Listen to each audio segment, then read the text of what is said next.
What's going on, guys, and welcome back to another video. So in today's video we're going to look into the 4 big tech companies that I have on my trading 2-on-2 portfolio, and we will discuss if I still think they are a good buy at their current NAVs. But as always, guys, if you're new around here, please consider subscribing to this channel, as we're just one away from our next target of 300 subscribers. So with all that being said, let's dive right into today's video. So firstly, here we are on my trading 2-on-2 homepage, and it's been a crazy enough day so far, as we are currently up €262 or 7.71%. So I'm quite happy about that. And in relation to yesterday's video, where we can see I put €100 in to my deposit account to invest this week, but I'm going to hold off for now because the markets have been only going up in an upward trajectory for the last day or so. So I want to wait until there's a dip and even build up this cash reserve even further to help improve my dollar cost averaging when the prices actually do fall the next time around. So if we scroll down here to my investment tech portfolio, it's down at the bottom here. We can see the tech portfolio. We currently have €1,119 in this pie. We have €1,000 invested, which means we are currently up 12% or €119. If we click into the holdings, we can see here the 4 companies that we'll be discussing in today's video are Microsoft, which we're currently up €22 or 9.08%. Amazon, we're up 14.66% or €36. Apple, the third company, we are currently up €35 or 14.06%. And finally, Alphabet Class A, we are currently up €25 or just over 10%. So I'm very happy with those returns, as this portfolio has only been going about 2 or 3 weeks so far.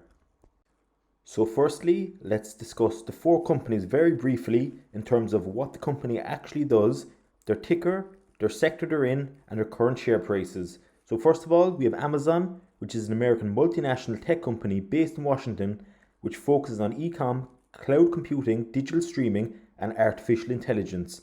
We can click onto Yahoo Finance, and we see that the current NAV is $3,482. It has ticker AMZN, and it is traded on the Nasdaq. We can see on the 5-day chart that Amazon is up over $250, which is quite impressive for a blue chip company. And we can see even on the 1-month chart, it started off last month at about, let's say, €3,100 or dollars, and it is currently just under the $3,500 mark, which is very impressive. And we'll see this across the board, across a lot of these tech companies over the last month or so. The second big tech company that I hold is Apple, which is an American multinational tech company headquartered in California that designs, develops, and sells consumer electronics, software, and online services. And we can see here on Yahoo Finance that is currently at about $124.30. It has ticker symbol AAPL, and it is traded on the Nasdaq. In terms of Apple's 5-day chart, it is quite impressive, and they've certainly recovered from their 4-to-1 stock split, because the share price is going up and up before that. And since their stock split, the price did take a nosedive, but ever since that, they have started to recover and have been very impressive over the last month or so. Even though in the last 5 days, it has went from $115 a share up to $125 a share. And even on the 1-month chart, it is just as impressive. So definitely another company that is doing very well, especially after the circumstances in terms of the virus.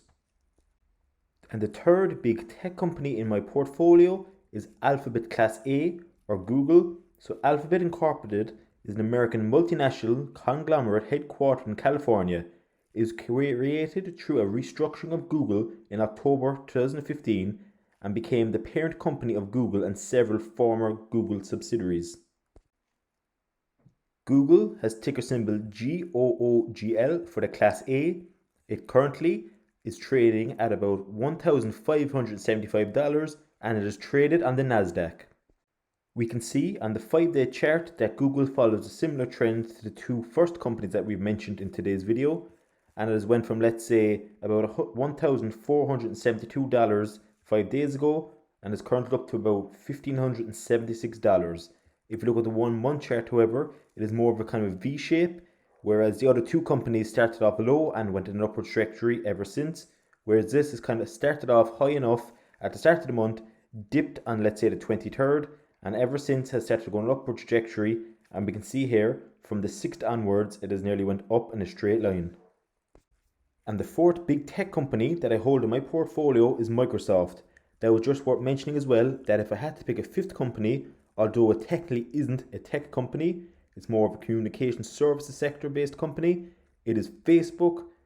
But so it technically, again, it is not a tech company, so we leave it out of today's video.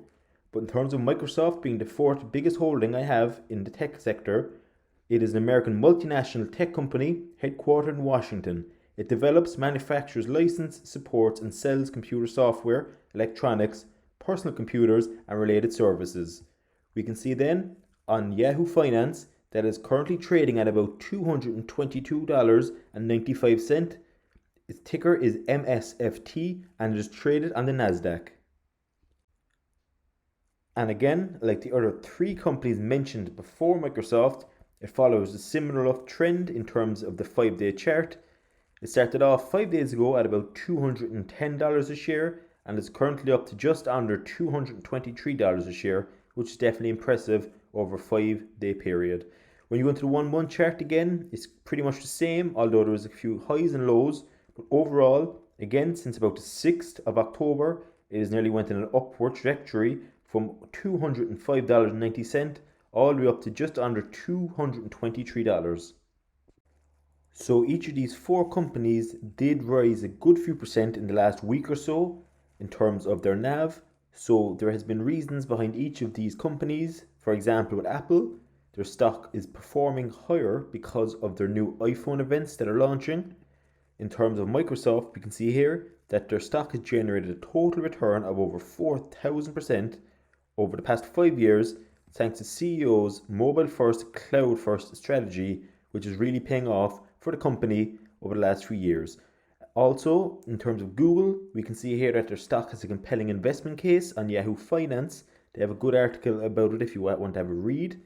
We can see here that the fund posted a return of 11.6% for the third quarter, outperforming its benchmark and the S&P 500 index, which returned 8.93% in the same quarter.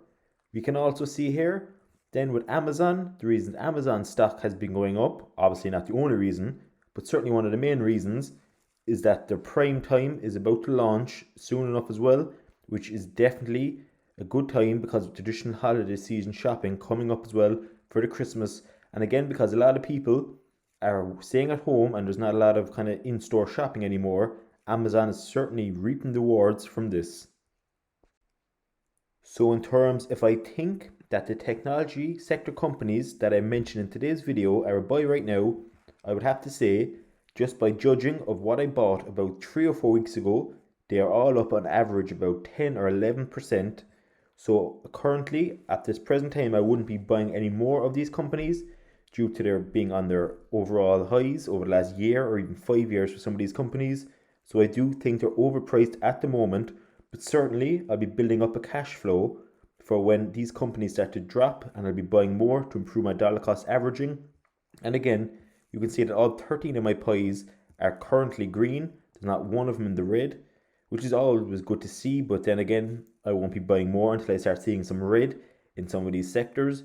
But in terms of the technology sector, again, when we just scroll down here, that for example, I'm not buying any more until these start to drop even a few percent.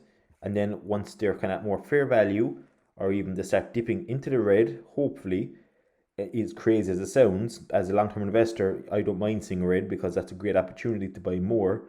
But for until then, I'll be just building up my cash reserve and I'll be waiting for the drop. And it could even drop in such times if there's, God forbid, another case of the outbreak of the virus, or during the presidential election, it'll be quite volatile as well. So I'll be sitting and waiting for when they start to go into the red to buy even more. So with all that being said, guys, that brings the end to today's video. If you liked this video or was anywhere helpful, please consider smashing that like button. And as always, if you're new around here, please consider subscribing to this channel, as it would help me out a lot in the long term. Also, most importantly, if you have any other tech companies that you feel I should look into and put into my own portfolio, please comment below. Thanks very much, guys, and I'll see y'all in tomorrow's video.